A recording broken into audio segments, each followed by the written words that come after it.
Good morning, good afternoon, good evening, wherever you're in the country. Take the right message there.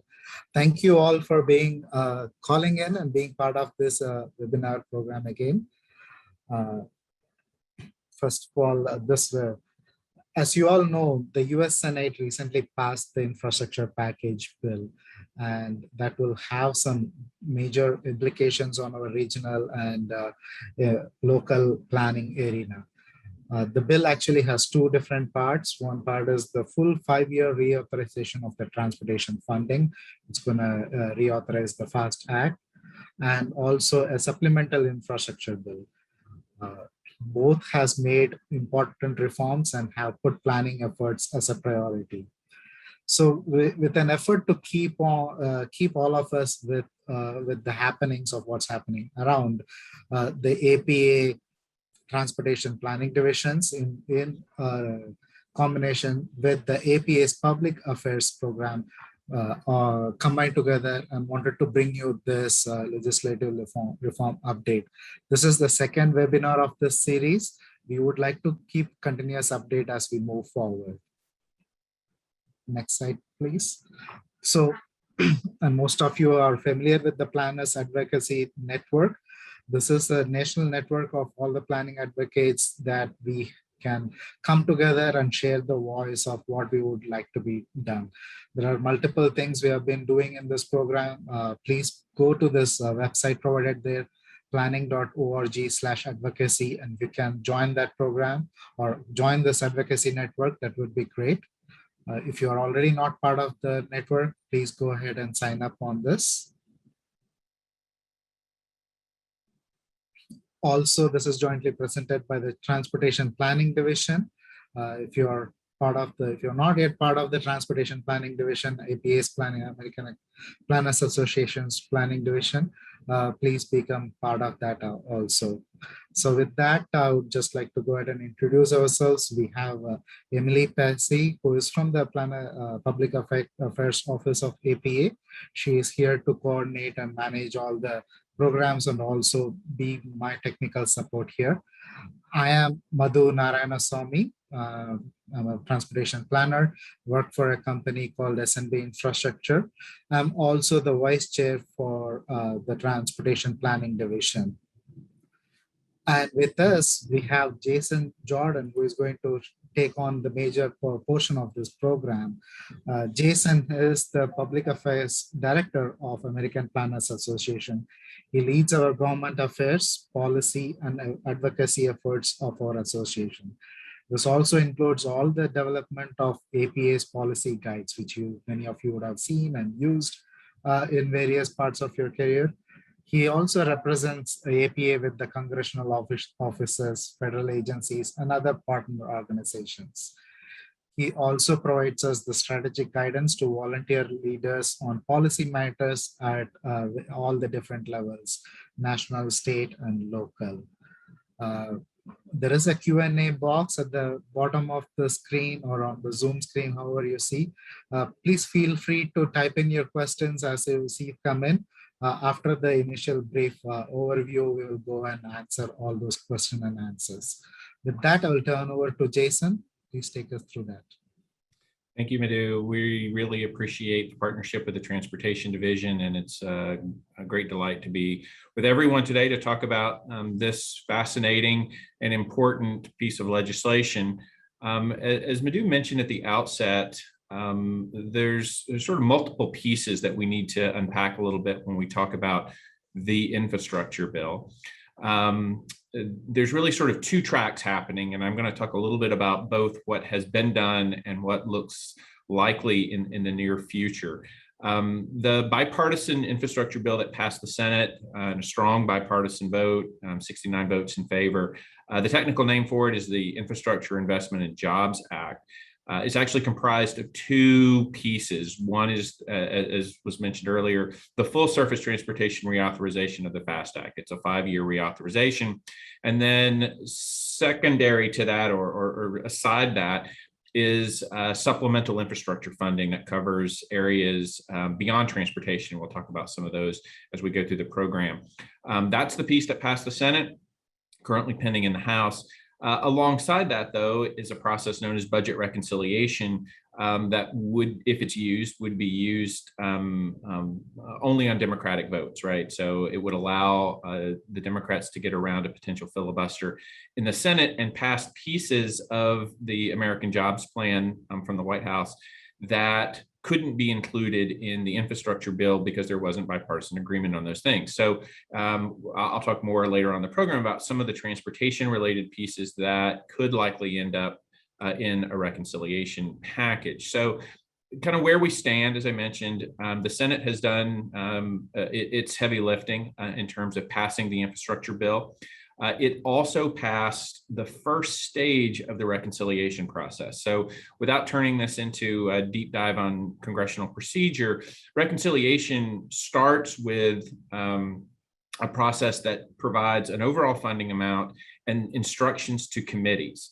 Those committees then take those instructions once it's passed, and then they produce the detailed legislative text that then eventually comes back to the floor of both chambers as the full reconciliation package. So what we've got so far is an infrastructure bill that's been passed in the Senate.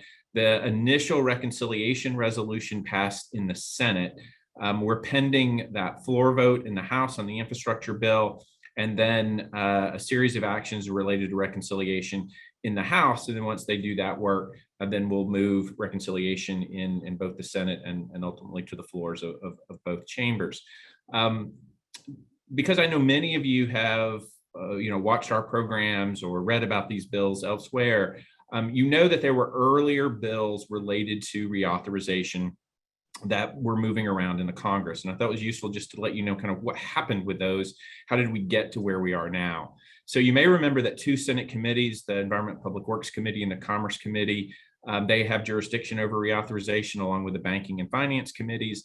Those two committees actually passed their sections of the reauthorization. Most of the text of what those committees passed was simply folded in to the ultimate bipartisan package. So if you looked at the text of most of those two bills, most of that was ultimately incorporated. That meant that as part of the negotiations, the transit title coming from banking had to be written without going through that committee process, although the committee was largely in charge of that language. Over on the House side, a bill went all the way through committee and the floor, known as the INVEST Act. It was also a full reauthorization measure, went further in many respects than some of the elements of the bipartisan package, certainly was larger in total funding. There was some discussion about whether or not, as a next stage of the process, there would be a conference committee and negotiation between what the House did and what's in the bipartisan package. That's not looking like the way forward. So the INVEST Act is sort of, I don't want to say dead because it's not, but it has stopped. And the reauthorization piece is going to be essentially what the Senate has passed. There are, however, efforts to take some of the provisions of the INVEST Act and put them into the reconciliation bill. So some of those things that were valuable in the House passed bill may yet resurface in reconciliation, but not in all likelihood in the infrastructure bill itself. So in terms of what's next, we're looking at next week action getting started again. The House is coming back from their August recess early in order to take some procedural votes that would tee up floor action on these measures, and they would actually take steps to pass step one of the reconciliation process by agreeing to their own reconciliation instruction resolution that would empower the committees to start work writing the actual text. So if that happens, then we would see committee action beginning as soon as both chambers come back to begin fleshing out the details of what reconciliation would look like. There's still a lot of questions about the sequencing, arguments among moderate Democrats and progressive Democrats about how these should move forward, whether there should be a vote on infrastructure first, whether that should be before reconciliation is ready to move. It looks currently like we're going to get the procedural vote on infrastructure, but not the final floor vote on infrastructure until reconciliation is further along. We are still facing a September 30 deadline for the extension of the FAST Act. So if Congress is not in a position to give final passage to the infrastructure bill because they're still pushing the reconciliation forward.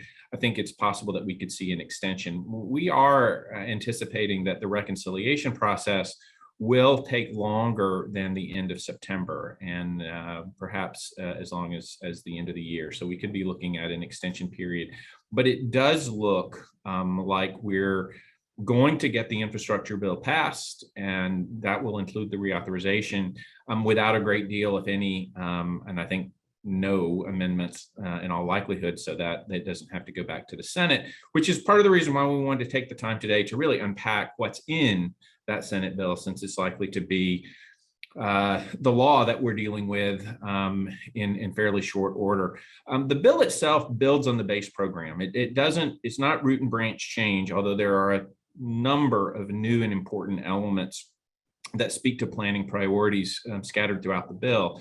But it continues to build on this idea of core formula-based programs that drive the federal surface system, and then layered on top of that, a variety of new grant programs that supplement the formula funding in important ways.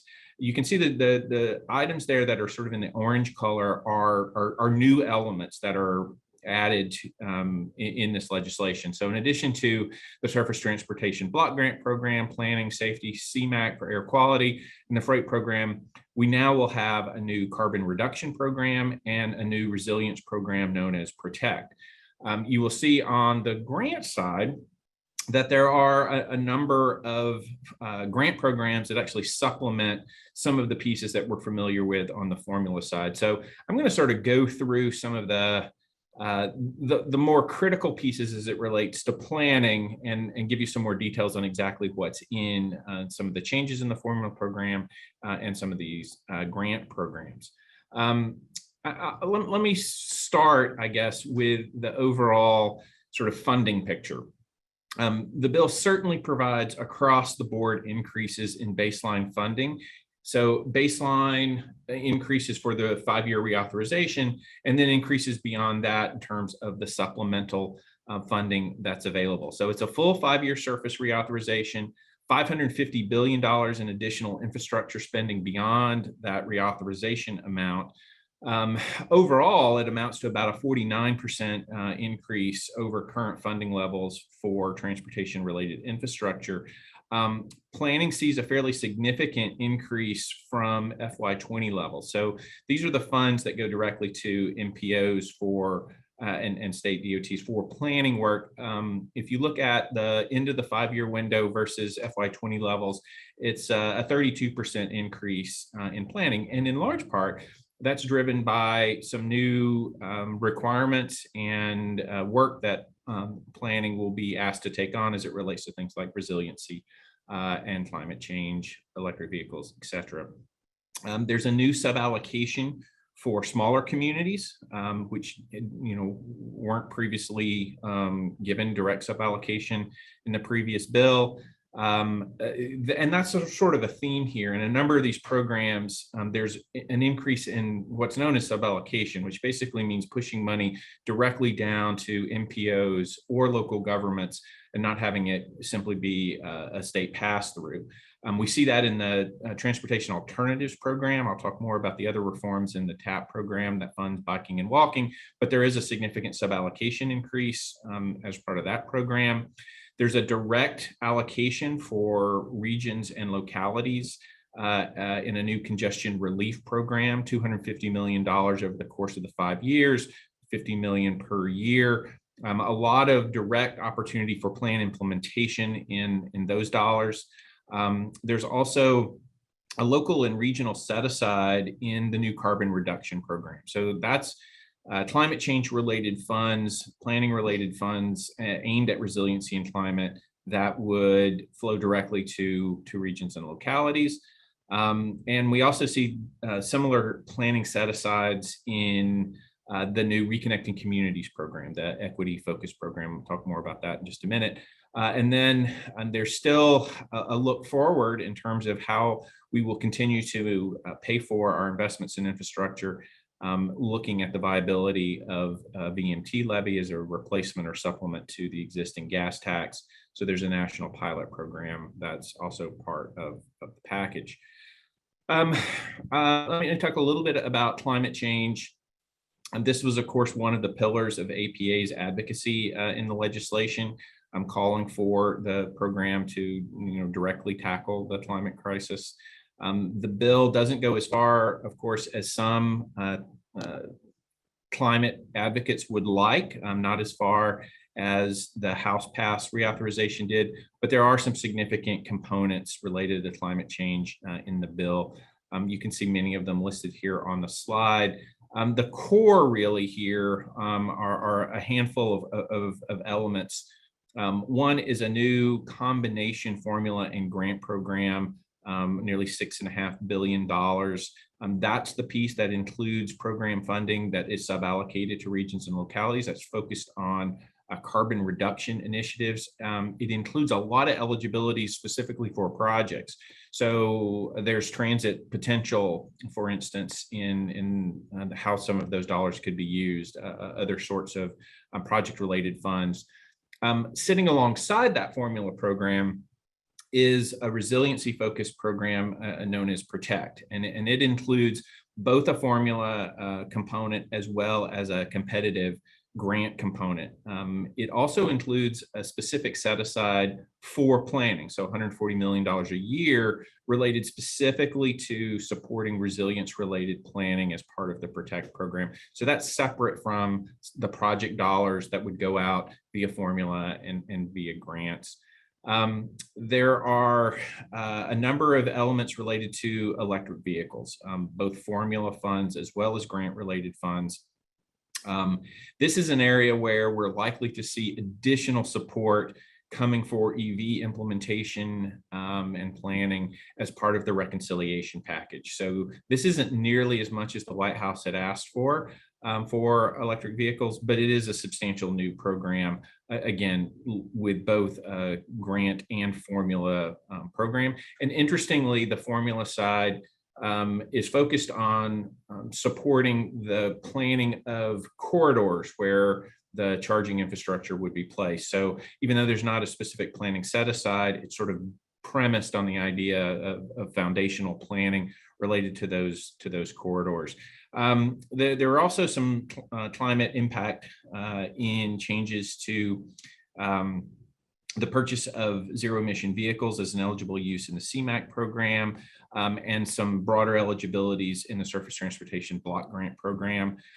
Sort of separate from the direct transportation dollars, it's important to note that in that supplemental infrastructure component, there are two major FEMA-related programs. There's $500 million for implementation of legislation that was passed recently, known as the STORM Act, which would create state-level revolving loan funds for resiliency projects that would be capitalized through this bill.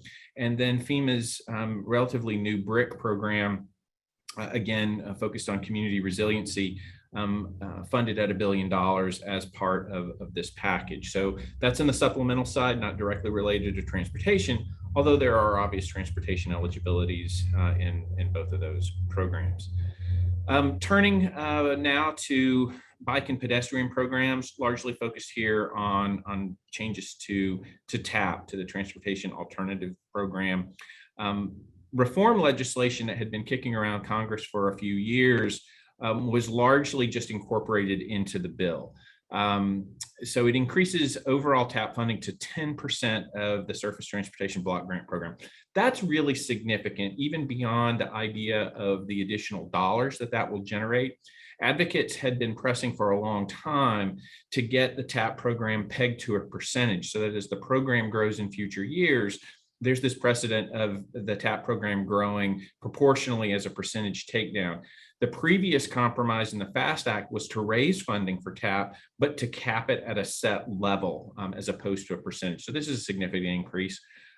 Secondly, it raises the sub-allocation of funds. So TAP is interesting in that a lot of the dollars are actually managed by MPOs through a competitive process that federal law sets out for these projects. That sub-allocation percentage will go up to 59% from 50% currently. It makes smaller MPOs eligible for funding. It encourages also there's an equity component here in the program that's new, because it encourages the prioritization of so-called high need areas. There's a 5% set aside for technical assistance to help communities plan and devise the programs that would go through the process, as well as to help MPOs run the process. There's an important shift in federal match requirements, where the federal match can be drawn from other federal grant programs, which is also an equity-related improvement here, to help communities that hadn't been as competitive because they needed to generate that federal match. Now they can leverage other federal dollars to do that. And that's an unusual change, in the program. It, to some degree, limits the ability of states to reallocate TAP funds. There's some flexibility left, but there's a greater limitation on that. And then separate from TAP, in the CMAQ program, bike share programs and other micro mobility initiatives, scooters and things of that nature that communities are implementing, will now be eligible for CMAQ dollars that had been prohibited previously. So that's another change that has a potential positive impact on biking in communities. Safety is another area where the bill makes substantial reforms and advances. There's increased funding, but there's also better policy behind some of these programs. So overall, the safety program will see significantly increased funding, but it will also have some new requirements that focus that funding on areas of greatest need. It requires new vulnerability assessments. And then once those plans and assessments are complete, then states that hit certain thresholds will have to target at least 15% of their safety fundings into those areas of greatest need. So it really sort of focuses that additional funding that's in the program into the areas that need it the most. The Safe Routes to School program is codified in the legislation. It's also expanded. It's expanded to cover high school projects. There's also some expanded eligibility in how Safe Routes funding can be spent. There's a new Safe Streets and Roads for All program, a complete streets related program with significant dollars behind it. It's a $5 billion safety program with a specific carve out of $400 million per year for local level Vision Zero safety planning. So Vision Zero is going to be a big piece of the safety program going forward. And there's a significant new pot of resources for communities and MPOs who are looking specifically at things like complete streets, safety design issues, and other kinds of safety related projects in the community and in the region as part of the legislation. Transit and rail, significant elements, of course, of the overall transportation program. And this is an area where some people had hoped to see greater investment in transit, but it is important to call out that there's significant additional dollars here, even if they aren't quite as high as some advocates had hoped. And again, this is an area where I think there's opportunity in the reconciliation process to see additional funding for transit. One interesting new planning related component of the transit program is the incorporation of legislation that calls for, the legislation refers to them as housing coordination plans. These would be aimed at improving the connection of transit, really transportation more broadly, but transit specifically, and land use planning. Something we've talked about a lot, of course, as an important need for tackling both housing and mobility issues. This isn't a mandate, but it is a strong incentive to encourage MPOs and local governments to engage with transit agencies in creating these coordination plans. On the rail side, there's an 11-fold increase in overall rail funding, $66 billion for rail in the legislation. That includes $12 billion for non-Amtrak intercity rail projects, commuter rail type projects, with the balance of that going to Amtrak. So significant increases there. Again, this is an area where there's a lot of talk on the House side about boosting rail even higher in a reconciliation package to support high-speed rail in particular.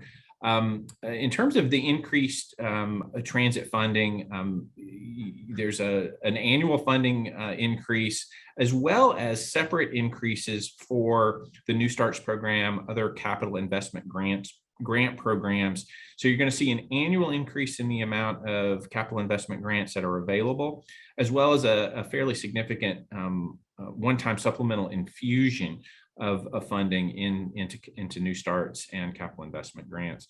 I put this here. It certainly can fund transit and rail, can fund other projects in addition to that, but there's increased funding for two significant DOT competitive grant programs: the RAISE program, which used to be called BUILD, used to be called Tiger, and the Infra grant program. So both of those are codified in the legislation and see funding increases. And then when you layer that on top of the regulatory changes that had happened with both of those programs at USDOT to direct them more with a focus on equity and climate change, that's potentially significant dollars to tackle those challenges through those two grant programs.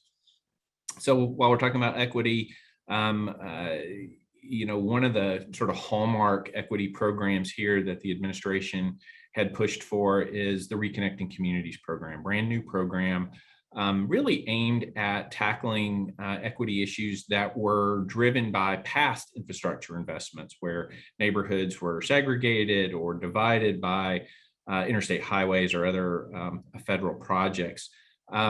It's considerably smaller than what the White House had proposed, and also considerably smaller than what was in the House legislation, but it does establish a sort of beachhead, if you will, by creating the program. And this is an area where there's an important kind of two-step of how the infrastructure bill and the reconciliation bill can work together.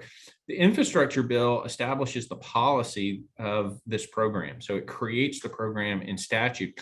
That actually allows the reconciliation process to potentially raise this funding. Because one of the things that reconciliation can't do is tackle policy-related issues. It's really focused on revenue and expense issues as part of the rules that created it.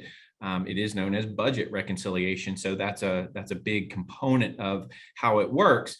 So for those people who were less than enthusiastic about the infrastructure bill and thought this should all be done on the back of reconciliation, I think ultimately that would have been impossible in terms of getting many of the policy reforms that are in this legislation, because you simply couldn't have done them via reconciliation. So linking these two is actually fairly important. The Reconnecting Communities program does specifically call out a separate component of the program for planning. I think recognizing that in many instances, there's going to have to be a planning and community engagement process prior to capital dollars flowing into, to a project related to reconnecting communities.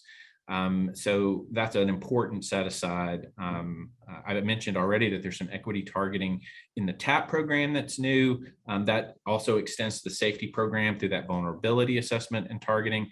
And there are a variety of environmental justice components. There's a whole EPA section on Superfund and brownfields projects. But on the transportation side, there's a Clean Port program that also gets funding as part of the legislation. When APA adopted our legislative priorities for 2021, we specifically called out broadband as an important issue. And we've talked consistently about transportation and broadband needing to move together as part of infrastructure investment on Capitol Hill. This package does provide significant new support for broadband, overall $65 billion for broadband. From our perspective, we think it's really important that those funding streams related to broadband also include funding and requirements for both mapping and planning. So in the new broadband program, there's a requirement that the states work with localities in terms of creating an overall plan related to broadband access. That would include a mapping component so that there's a better and more commonly understood understanding of where gaps are. That's planning process is state-led, but there is that requirement to work with localities. And secondly, there's a requirement for equity planning as part of the broadband initiative. So sort of two new mapping and planning requirements as part of that $65 billion program. There's a separate section of the bill related to water infrastructure. So $55 billion overall. This implements legislation that had been passed previously in the House and the Senate. That's another area where potentially we could see some boosts over that $55 billion baseline in reconciliation, but it's a significant increase for a variety of water infrastructure programs. Smart cities technology gets a bit of a boost with a $500 million investment, a new SMART grant program aimed at regions and localities with a focus on both the planning and the implementation of smart cities technologies. States are encouraged, not required, but encouraged to develop human capital workforce development plans in partnership with NPOs that are specifically connected to transportation plans. So this is a little bit akin to that housing coordination plan incentive that's included in the transit component of the legislation. This one focused on workforce development planning. Again, sort of an expanded idea of what NPO transportation plans could be. And then there's a new program, actually a couple of new programs for NPOs that are data focused.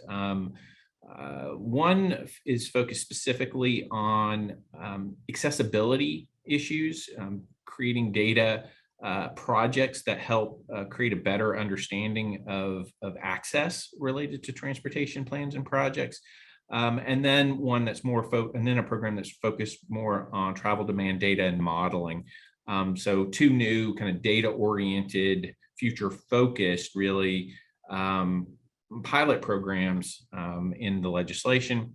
And there's a $2 billion rural grant program focused on, it's got a broad eligibility here, connectivity, safety, economic growth, and quality of life. So a rural specific grant program created in the legislation. So I want to leave plenty of time for questions, and I know I ran through a lot of material there pretty quickly. So do think about questions that you want to ask about specific provisions of the bill. But let me shift sort of from the substance of the bill to kind of where we're headed. So I mentioned that reconciliation is a parallel process that's moving forward, that's focused on funding, not policy. So reconciliation is not really a tool for us to use to do further reforms of these programs, but it is an opportunity to adjust funding levels.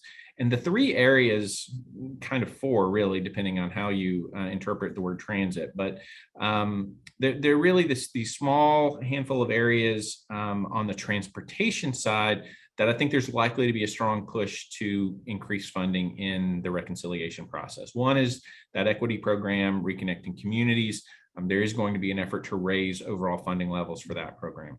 Secondly, the White House is pushing very hard to see electric vehicle infrastructure planning and funding increased as part of reconciliation. So again, much like Reconnecting Communities, the infrastructure bill creates the policy base for the program. Reconciliation potentially increases the overall funding level. And then adding additional funds in transit and rail. These are the areas related to transportation that I think we're likely to see an effort to address in reconciliation.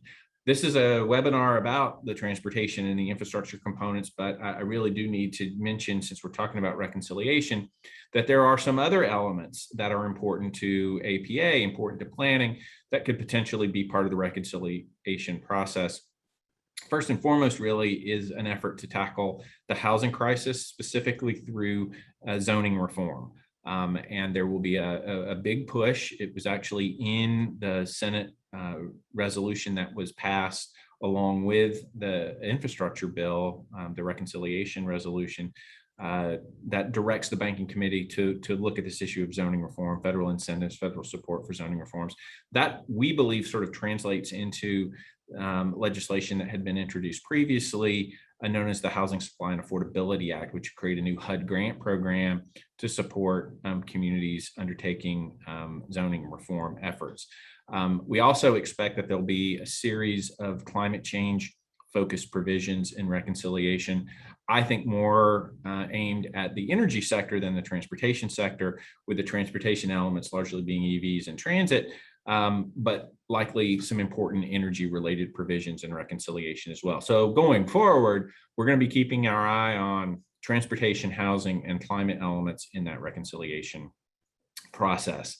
As we wind up to question and answer time, I do want to call out that registration is currently open for our annual policy and advocacy conference, held virtually this year. But if you're interested in the issues that we just spent the last 40 minutes or so talking about, this is a great opportunity to both get a deeper dive on all of these topics, hearing directly from leaders in the Congress, leading figures in the Biden administration, issue experts, really talking about what's happening with reauthorization, reconciliation, overall recovery funds, and virtual Planners Day on Capitol Hill. So for those of you who've never done Planners Day on Capitol Hill, it's an annual opportunity for planners to directly engage with their elected representatives in Congress to talk about critical planning issues. For the last 2 years now, we've made these available as virtual opportunities through video conferencing. So it's a great opportunity to either deepen or begin a great relationship with your congressional leaders, with their staff, to really establish planning as an important constituency and you as a resource for all things transportation and infrastructure. So I do hope you will go to the link there at the bottom and join us for the Policy and Advocacy Conference at the end of September, so September 29 and 30.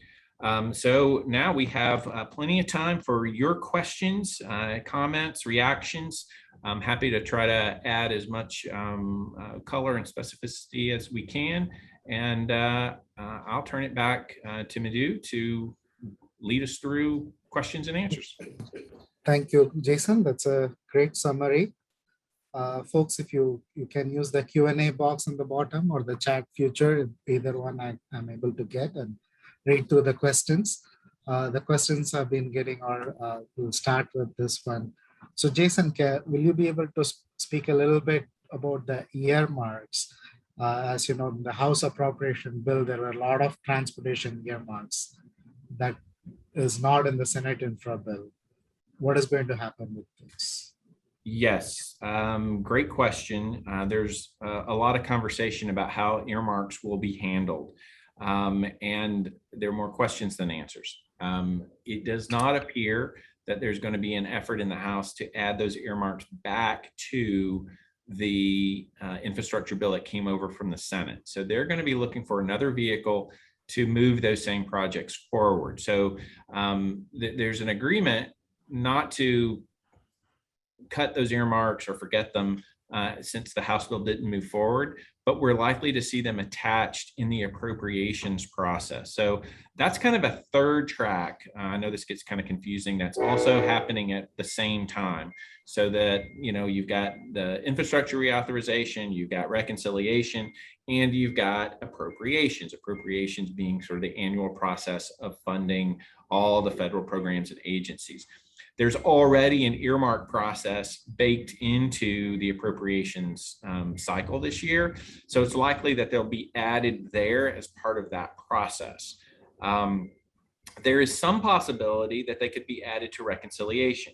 The problem there is that when reconciliation was used earlier this year for the American Rescue Plan legislation, the recovery bill, the Senate parliamentarian stripped out a handful of projects that were deemed to violate something known as the Byrd Rule, that were earmark-esque, I guess is how I would describe them. They were project specific in there. So there's some concern that reconciliation won't work because they might not pass muster with the parliamentarian, which means that we're likely to see them on the appropriations bill as opposed to either of these two bills. But they're still hanging out there. And I think there's still the intention of the leadership, especially on the House side, to move those forward. Thank you. think a couple of implementation questions, I think. Can we use the carbon reduction efforts like planting tree or conservation of existing tree cover to gain that? Well, it appears yes, but this is one of the areas where you guys know that DOT will get their hands on this legislation, and then they will go through the process of issuing the specific guidance, the specific regulations that will answer these questions with a greater degree of certainty. I will say that the statutory text in the new carbon reduction program suggests that those sorts of projects would be eligible. It has very broad eligibilities. So I think it appears that a tree project would pass muster as part of this. In addition to that, there's language in the new Protect program that specifically talks about green infrastructure, natural infrastructure, and there's some indication that that program too could fund projects like that. So potentially two funding streams that could support that. We'll have to see all of the details, but certainly the eligibilities do talk about those kinds of projects. And more broadly on the carbon reduction program, the statute talks about implementation of local climate plans. So to the degree that a DOT takes a broad view of language like that, there could be a lot of things that are only in a way tangential to transportation projects that support climate reduction, carbon reduction goals as part of a climate plan at the local level that could be considered eligible. That's going to be one of those areas of specificity we're really going to have to watch as this goes forward into the regulatory phase. Thank you. Another implementation question, kind of, would the safety program include ADA upgrades? Yes, it would. I will just have to admit, I don't know all the specific details about how ADA is reflected in the legislation. I do know that it is part of the safety program. It's also referenced specifically in the transit program. There was an effort to boost ADA related funding specifically to transit that failed, was not added ultimately to the final package. But there are some baseline funding support in both the transit section of the bill and in the safety program. And again, this is an area where, depending on how a community might craft, say, a Vision Zero plan, if some of the projects contained in that plan were also aimed at ADA compliance, then there's certainly, the opportunity to use some of those safety funds to support the project. Yep. Another question is, what is the best way to stay informed when these programs launch and the competition is open for federal process? Is there a general sense when funding opportunities become available? Yeah, great question. I'll give a commercial for the division and for APA. It's our intention to be your go-to information resource as these programs move toward implementation. That said, let me focus a little bit on kind of the funding timing cycles that you're likely to see. In previous reauthorizations, it does take US DOT some time to push out new guidance and new regulations to implement these programs. However, a lot of the programs here are tied specifically to, an annual funding cycle. So it's our expectation that would move forward. So we would start seeing notices of funding availability related to these programs in the next federal fiscal year. Now, I think they're likely to be delayed a little bit if there's an extension. So if they don't get this bill done in September by the deadline and they push it, say, to the end of the year as they're waiting for reconciliation, that's going to have a downstream effect on both the regulations that are implemented as well as the funding availabilities. But DOT would be statutorily required to move those funding availabilities forward. Now, we have seen in the past that they can do that retroactively in a sense, right? So they basically, wait to allocate the funds. It could be in the second fiscal year that they release the notice, but it covers that first year so that it actually extends beyond the life of the bill a little bit in terms of when the dollars actually get contracted out. But I would expect, particularly given the fact that this administration has been so strongly supportive of these provisions, that they'll move as quickly as they can. Some of them, have long established track records and they will move faster. So that the programs that are in existence, when it comes to things like just expansion of existing programs like TAP or CMAQ, safety programs, those will probably move faster to implementation than some of the ones that'll have to have regulations written from scratch, like Reconnecting Communities and the climate programs. But just one other word on that. Madhu mentioned at the beginning of the broadcast today that this is, the second in a series of webinars we've done on this topic, and that we're anticipating that it's not the last, that there'll be others. We will definitely have opportunities like this to continue providing detailed information as some of these programs come to life after this bill is eventually signed into law and we start dealing with the regulatory implementation side of things. Sure. Does the rail authorization language include that we talked about on the non-Amtrak intercity rail? Will that allow for high-speed rail? Yes, it will. It will.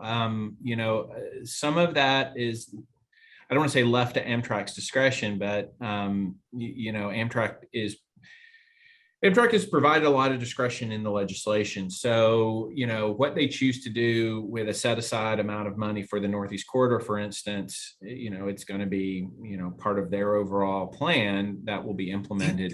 I will say many of you may have seen an article that came out yesterday through CNN about Amtrak, suggesting that there's not a great focus inside Amtrak on true high-speed rail, but rather, maintenance backlogs, modest upgrades, and so forth.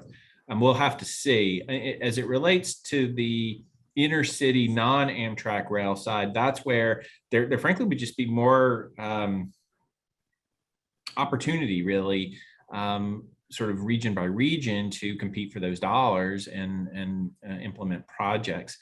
The argument that is being made for increasing funding for rail in the reconciliation is that even though $66 billion is a significant order of magnitude increase for rail, when you start talking about true high-speed rail projects, as we've learned in California, the dollars get dramatically higher. And so, and we're behind, as you guys know, in virtually in all regions in terms of rail capacity. So, there's an argument being made. That's why, even though it had a big increase, that it needs to be larger still to move us more quickly toward high-speed rail.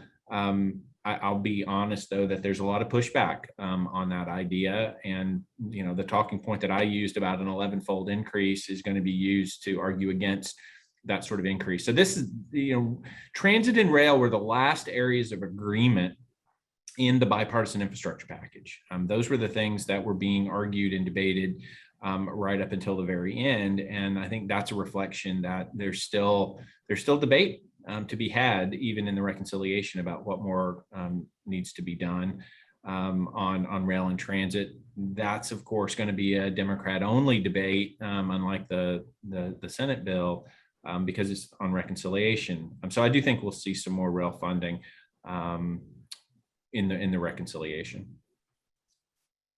So, what are the reduced population thresholds for funding in the smaller community sub-allocations, and how will the new census change that? Great question, and one where we may have to do a little more digging in order to get a complete answer. The population threshold for the new smaller sub-allocation is 50,000. And there's not change in the law in terms of how MPOs are established. So, I'm not sure exactly when you overlay the new census, exactly how that process will unfold and what the impact will be on places that are on the bubble of that. I would assume that, as the new census figures are kind of fed into the system, for places that cross that threshold for establishing an MPO, that process would happen as it's happened in past years. It's a state designation, and then the sub-allocation would apply. That's again an area where we're going to see new regulations, or at least new guidance, I would assume, from USDOT about that process. And I'll also note that, that sub-allocation applies specifically to the surface transportation block grant funds. It doesn't necessarily apply across the board to some of the other formula programs. TAP, for instance, because it's part of surface transportation block grant program, it has an increased sub-allocation. But some of these other programs don't have that called out specifically. So that's an area we'll have to watch going forward. Jason, can you explain a little bit on the human capital workforce development? What does that mean? Yeah, well, it's a little vague, to be honest with you. Even the language that's in the statute, the language, again, it doesn't require the state to do anything, but it is language that encourages them and incentivizes them to create these human capital. They're essentially workforce development focused plans as part of the transportation planning process. Now, what that means in practical terms is quite vague. Whether it's specifically a part of a long-range transportation plan, or whether it is a sort of separate plan that is informed by that transportation plan. I suspect you're going to see, again, guidance that's provided here, but I don't think they're leaning heavy on mandates as it relates to that plan. But it is a new provision, and certainly gives the planning process the opportunity to incorporate workforce issues more directly. You could easily imagine that being connected to the access pilot program, the accessibility pilot program, which is also aimed at, using new data tools at the MPO level to understand, workforce location versus, work opportunities and so forth. It will likely require some knitting together of these different programs. This one is sort of an unusual one in the sense that, the incentive is at the state level with clear guidance in the statute that they're supposed to work through MPOs and local planning agencies in the development of, but it's a state plan. So that's, one of those things that I think we'll have to try to look at and influence the guidance that comes out on that program, since it's a new provision. Sure.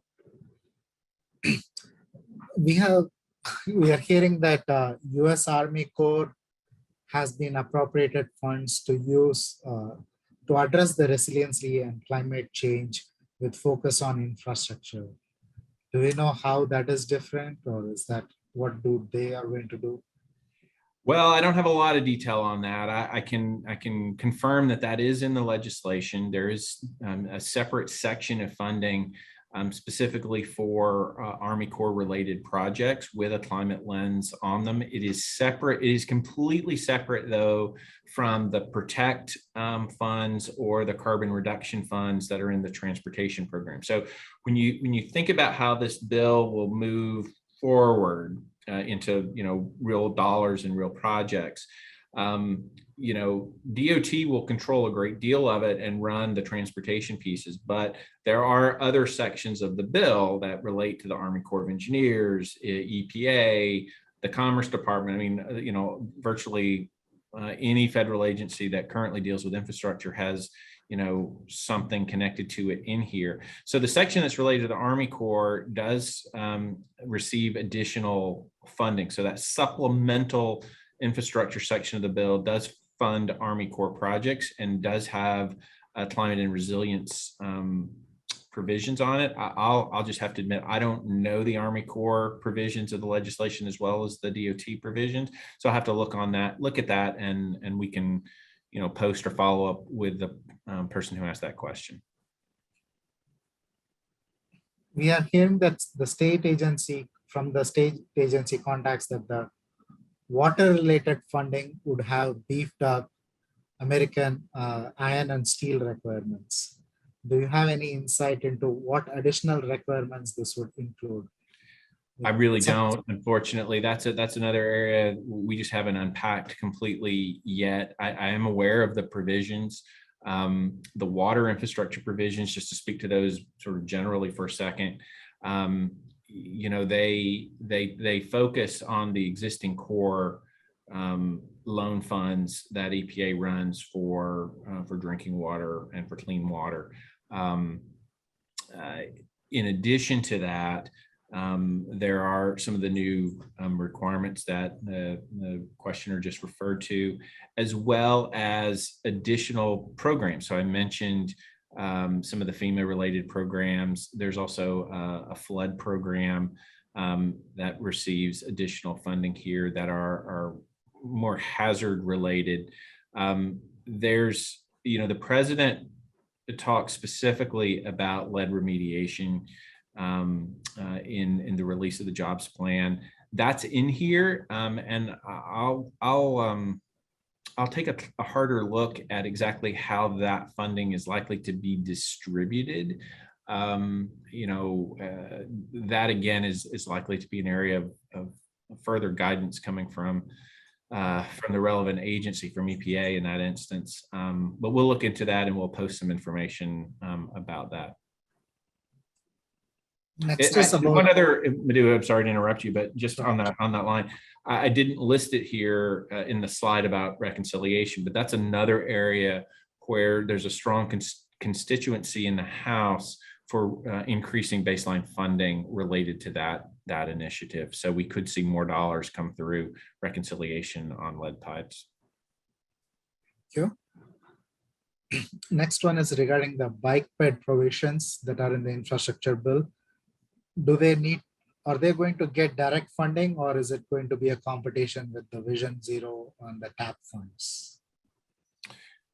I'm not exactly sure which part of, if you're talking about the TAP program exclusively, it's going to work essentially as the existing program works. There'll be more money flowing into it. A greater percentage of that will be sub-allocated, and there'll be new requirements.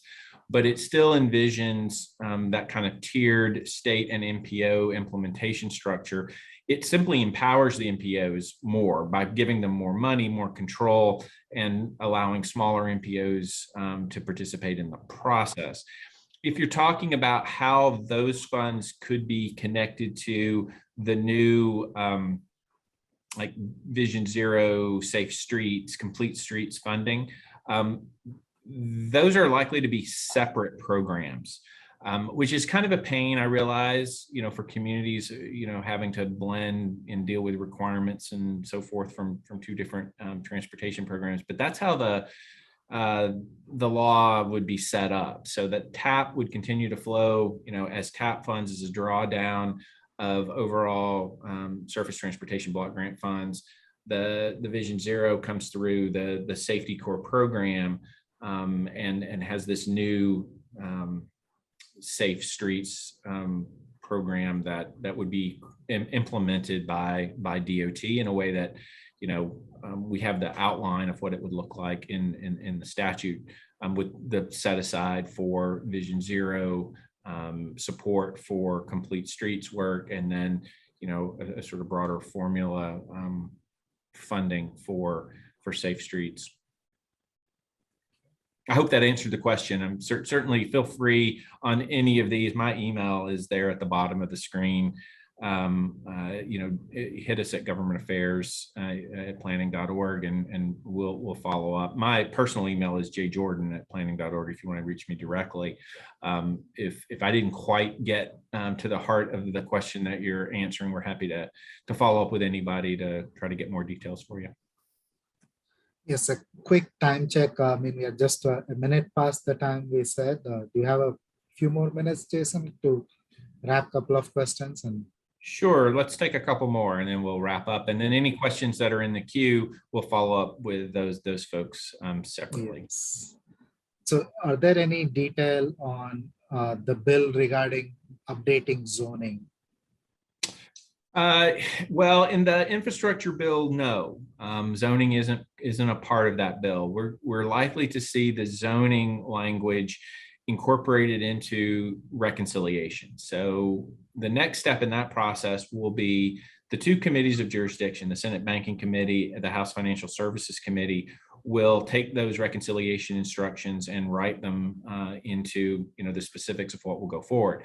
I mentioned previously that what we're pushing for and what our expectation is that the existing language of the Housing Supply and Affordability Act would be the language that's adopted by those committees at some level of funding that we don't know yet. That might sit alongside other zoning provisions. So there's a separate bill called Housing as Infrastructure that has a program that is more focused at creating an incentive for zoning reform by providing a direct line of funding for projects, for housing projects.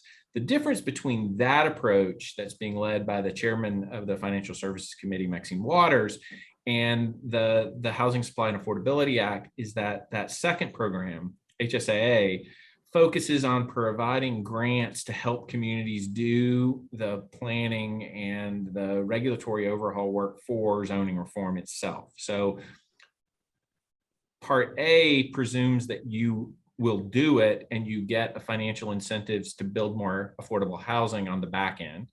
The other is a sort of front end approach that focuses on rewriting codes, updating zoning, and doing new housing related planning.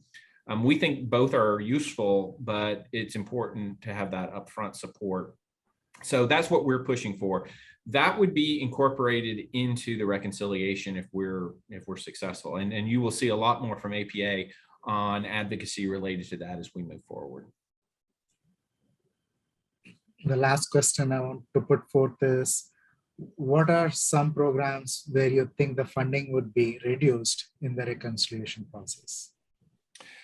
Well, I honestly, I guess the question there is reduced from what? Like if we're talking about reduced from levels in the administration's American Jobs Plan and American Families Plan, there are probably quite a number of them. Reconnecting Communities, for instance, was proposed at, I think, $24 billion by the administration. It's $1 billion in the Senate bill. Even if that gets plussed up in reconciliation, you're probably looking at something closer to 10 or 12, which is still a lot of money, let's be honest. But, I think we're going to see some levels that fall below the White House blueprint levels. However, if you look at it the other way, we're seeing plus ups through reconciliation in programs across the board, right? So if your baseline is existing funding levels, or your baseline is funding levels in some of the infrastructure accounts in the reauthorization, you're going to see increases, not decreases there. So what if I set the baseline on the Senate bill and say, yeah, well, so baseline on the Senate bill, I don't think you're going to see reductions. I think you're going to see selective plus ups is what you're going to see. And then those selective plus ups, again, are likely to fall in those categories on one of the previous slides around transit and rail, electric vehicles, and reconnecting communities. That's kind of the areas in the transportation infrastructure piece that we're seeing some coalescing in terms of support and reconciliation. Beyond the transportation stuff, in the Senate bill, I think we're likely to see some additional money for for resiliency. You're going to see a lot of additional money, I think, on clean energy related programs. That's really going to be the focus of the climate provisions in reconciliation. And the EVs kind of cross over on that front. So those are areas where I think we're likely to see some changes from Senate level funding. Great, thank you. Stay tuned. That's a moving target, so we'll just have to see how that unfolds. And that is a great reason to stay connected to our advocacy network so that you can stay a part of that reconciliation discussion as we go forward in the next few months. Great. Well, thank you. With that, let us wrap up the webinar now.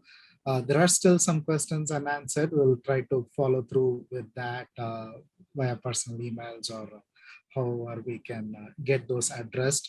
If you further have questions, please feel free to email to governmentaffairs@planning.org. That's the email presented on the slide up there. And feel free to send your questions as you see fit. We wanted to compile these questions and then see what topics are of more interest, and we can take a deeper dive as we come back with the next webinar, and we can explore in those topic areas in more detail. With that, thank you very much, Jason, and thank you very much, Emily, for organizing this. Any closing words, Jason, you want to add on? Just a thank you to Emily Pazzi for putting all this together and handling all the coordination, and Madhu, to you and to the entire division for partnering with us on this, and always to our advocates for all the work that you do to help push these issues forward on Capitol Hill. So thanks, and look forward to continuing the fight on reconciliation and the final vote on the infrastructure bill. Thanks. Great. Thank you all. Have a wonderful day for you. Bye-bye.